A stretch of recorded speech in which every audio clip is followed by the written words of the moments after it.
Okay, part two of our stream. We are with Mr. Peter Steyn. Peter, sorry for the mix-up, but I'm glad we got you online.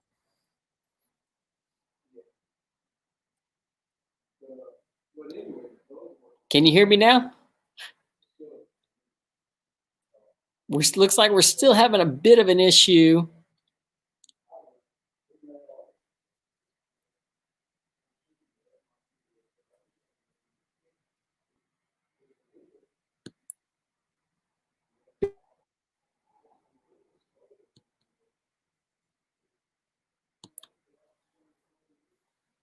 We're going to wait a second and see if we can get Peter back on right now. But yeah, it looks like we're still having a bit of an issue trying to get connection, trying to get Wi-Fi in Africa. Imagine that.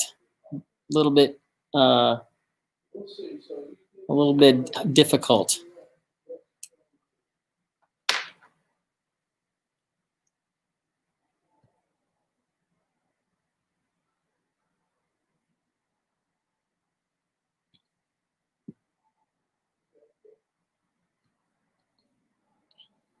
So we're gonna stay live.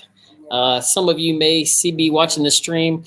This is part two of a stream that we had with Mr. Peter Steyn, South African knife maker. Let's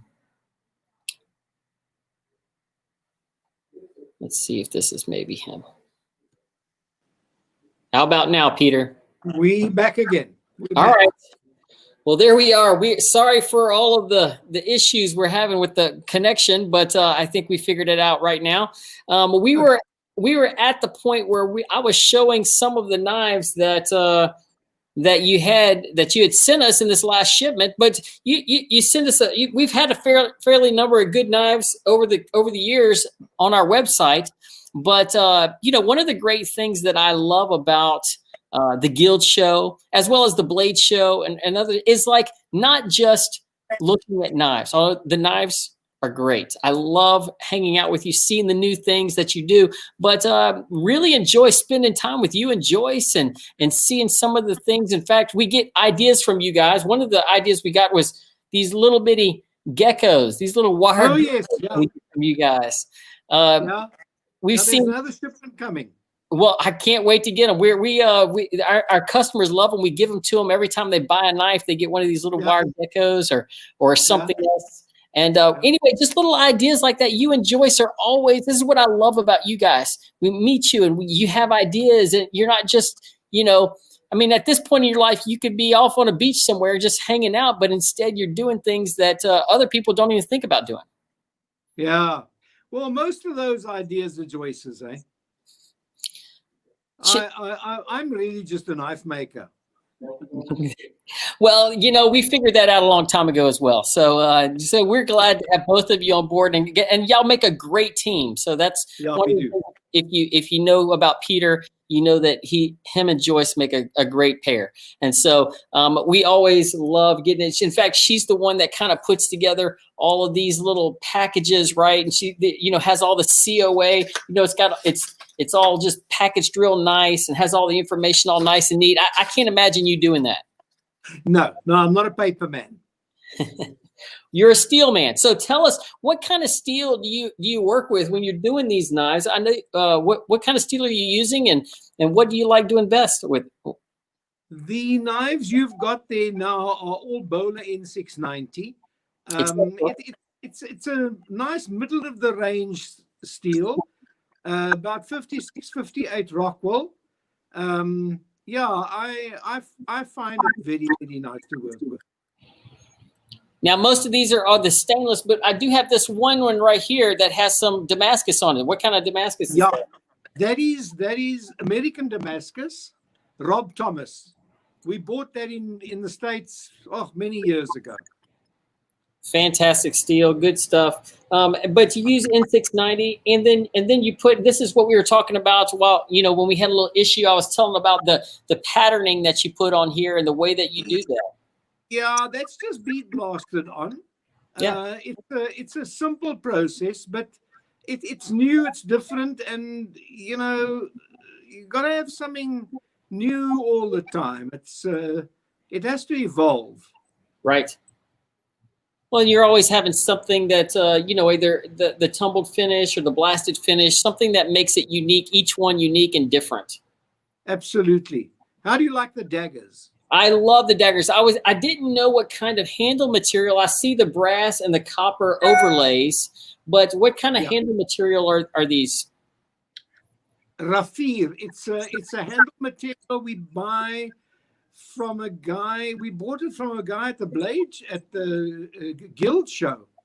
Dave Francis. Dave Francis. He lives in Southwest. He imports the stuff. It's Raffir. Now this but unbelievably expensive, Nathan. Very expensive, but very pretty. Beautiful stuff. I love the daggers. I love how the dagger is not like a typical dagger you're going to see is going to be symmetrical down the center, but you put your touch on it so that you have both of your grinds on either side.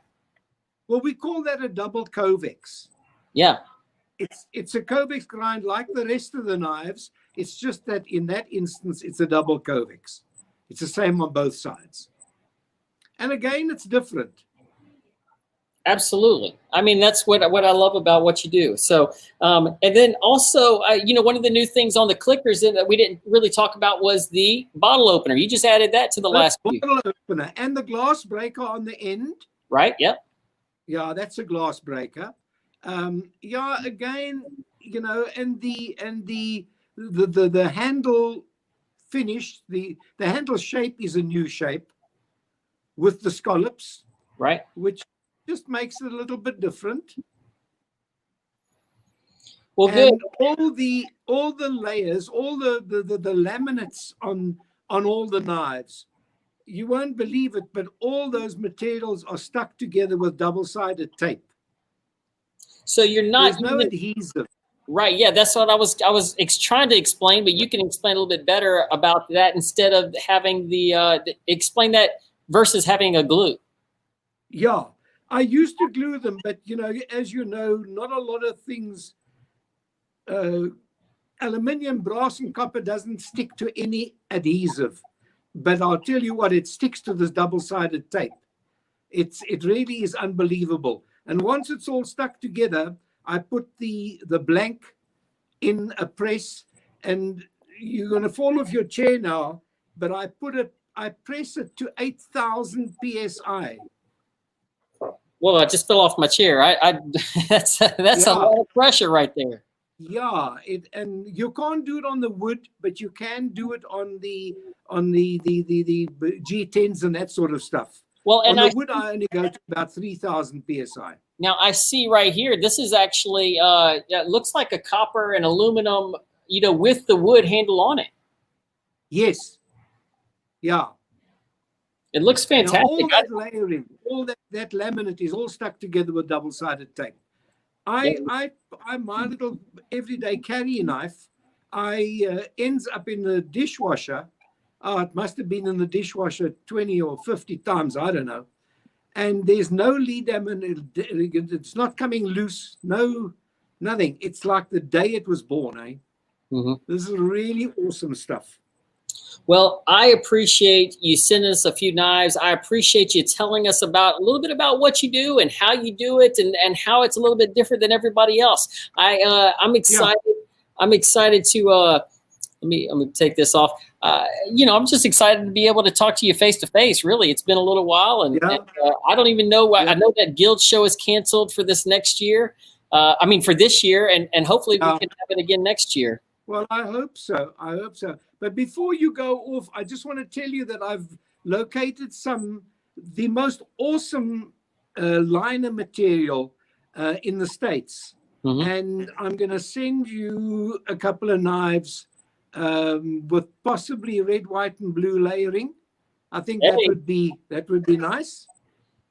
I didn't really want to get into any, America talk. I know that we always like to talk about America and about Trump whenever we get together. But try not to get political on the thing. But you know what? Everybody can be a little patriotic for America when it comes to red, white, and blue. I don't know anybody who just, doesn't like America.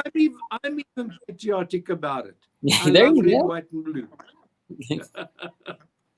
Well, I appreciate you being here. Appreciate you coming on. I hope that tomorrow when you go to have your surgery that it goes well and that you stay far away from the COVID and that you stay healthy. Absolutely. Absolute blessing to you and Joyce and your health. And we will hopefully get some new red, white, and blue knives real soon. Absolutely. Real soon. Absolutely. Well, good to talk to you. It was so nice talking to you. I really appreciate this interview. It's my pleasure for sure. I enjoyed it more than you did, I'm sure. Lovely stuff. Have a good one. Okay, bud.